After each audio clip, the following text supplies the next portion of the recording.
Irosun Meyi divines for the Earthworm.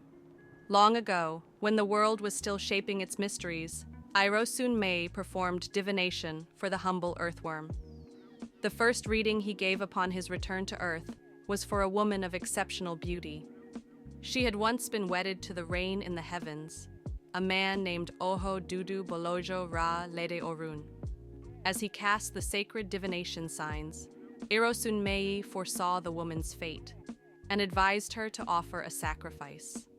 She was to prepare a bundle of ashes, salt, dry palm fronds, and fallen leaves, along with a male goat as an offering to Isu.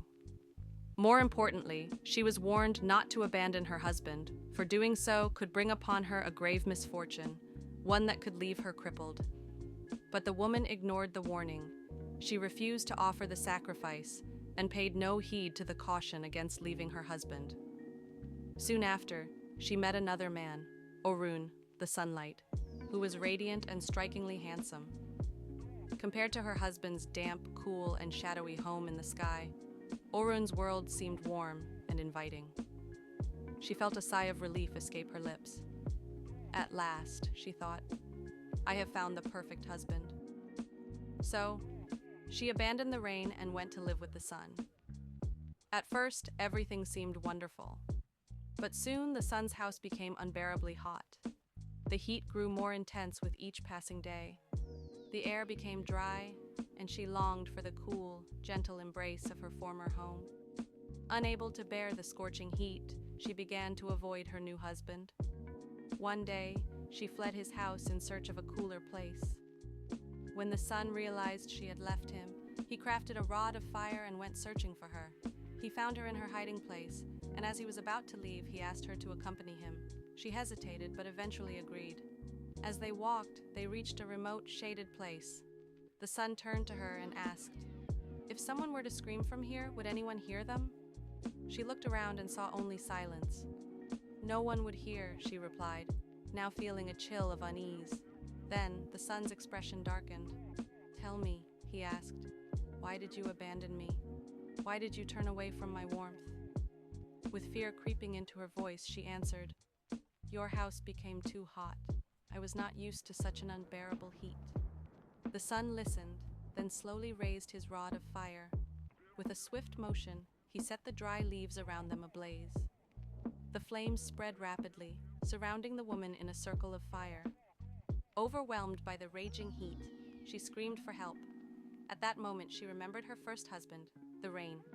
Desperation filled her heart, and she cried out to him in a lamentation, "Oho arata, oho, uno kapikpabeleje o, oho arata ojo, oho dudu bolojo, oho arata ojo." Up in the heavens, the rain heard her cry. His heart softened, for despite her betrayal, she had once been his beloved. And so, almost immediately, the sky darkened, and heavy rains began to fall. The fire sizzled and died, extinguished by the downpour. The woman sighed in relief, rejoicing in the cool embrace of her former love. But fate had not yet finished its course.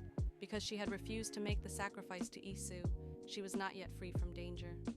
As she made her way back home, she failed to notice a hidden pit, a hole filled with smoldering embers that the rain had not yet touched. With one misstep, she fell. Both her hands and feet landed in the burning pit. The flames devoured her limbs, leaving her crippled forever. And so, she was transformed. From that moment on, she no longer walked upon the earth, but crawled upon her belly. This is how the earthworm came into existence. To this day, during the dry season, the earthworm disappears into the soil, searching for moisture, longing for the cool embrace of the rain.